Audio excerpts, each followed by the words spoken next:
B6800 software receiver. Download and install. In this video, we're going to show you the installation process for the B6800 Software Central Station receiver.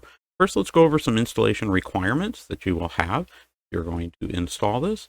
Those requirements will include the destination folder on the host machine. So you need at least 100 gigabytes of space on that machine. So you need to know where that folder is going to be located, which network adapter is going to be used when for the installation, especially if there's more than one. Which one are you going to use?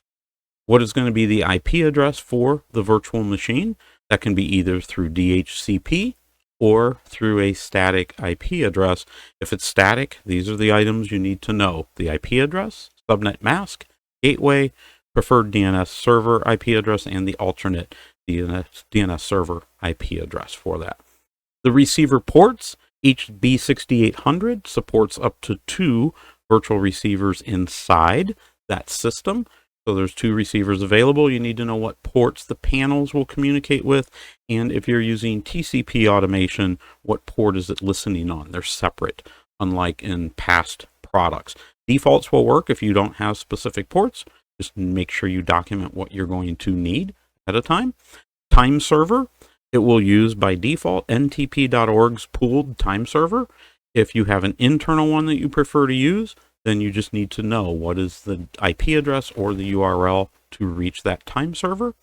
And then server configuration: this would be, what is the name of this server going to be? In this example, we're just going to show server name and domain name would be the same. That would be the goal when you're doing a standalone installation. There'll be a separate video that would show what the domain would be for a different system.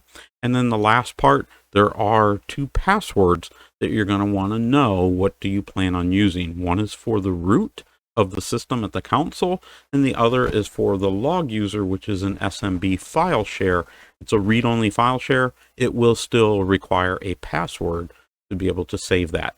Those are items that you need to know ahead of time. Now let's go through the installation of the 6800. You'll have a downloaded executable in Windows that you'll run, and then you just need to follow the prompts and the steps here.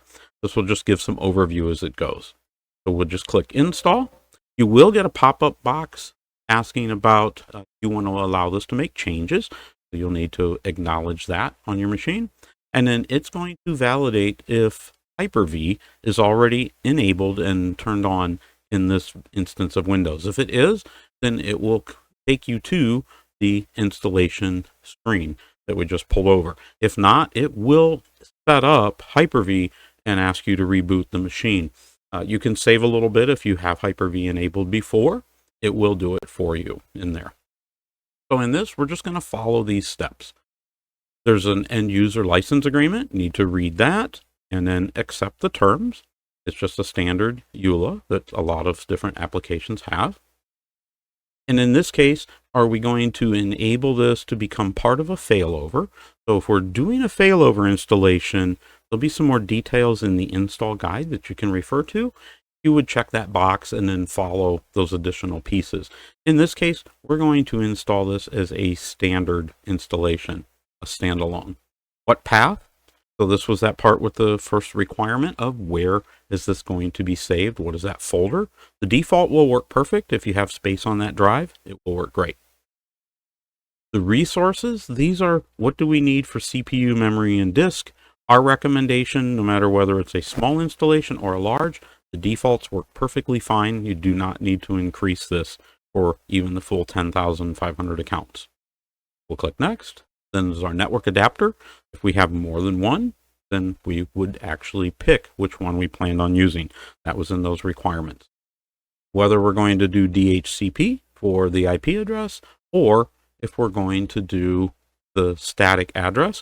In this instance, in this example, I'll just leave it at DHCP, obtain automatically. There's my ports.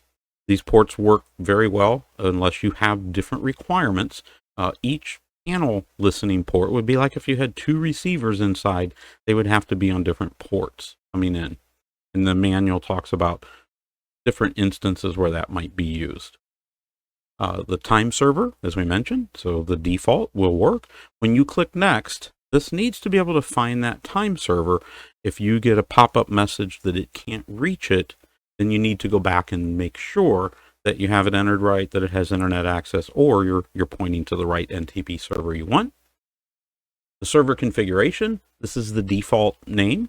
As I mentioned in standalone, and it even says in the screen here, recommendations, they both match. So what do you want this server name to be? I'm going to leave it at default. We click next. This will take us to our passwords piece. So we need to put in, what do we want for passwords? It does have requirements for capital letter, small letter, number, and special character. If you do not do that while you're entering it, it will tell you at that point. And there is a checkbox, back up the user credentials, and it puts them in the program data folder. Highly recommended that you do that, because without that, and if you lose your root password, or if you need tech support, they're going to need to be able to look at those to be able to get into the back end system, because it's going to be unique on every install. You can take that file if it's on a place that you don't want it and back it up somewhere secure. Just be able to keep track of that. You will need that moving forward. Now we're ready to install. That's the simple application, how this works.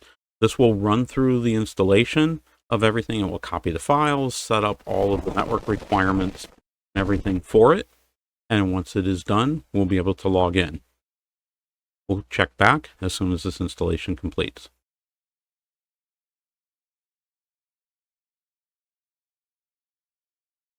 Okay, so the installation has completed. We can click finish. This will copy a couple pieces, and then it's done. We can click close. At this point, the installation is complete.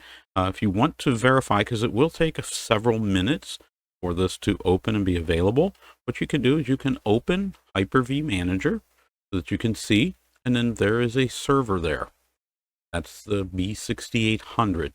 When you run it, if you double click, it will open the console window so you can actually observe as it's booting and starting up. The very first time you run this, it will run through a cycle of different pieces as it's firing up and configuring everything under the hood based on what we just went through, and then it will reboot and be running when it's sitting at a login console. That will take anywhere from probably 2 to 5 minutes depending on the machine that it's running on. This is the longest part. The reboot goes very, very quickly after it has finished configuring all of the background processes. At that point, you'll be able to log into the system. We'll give it a moment here as this goes. Finishing that last part, and it will reboot. We can see the names, the different information in here, and it'll reboot, and then we'll go in and just so you can see that last step.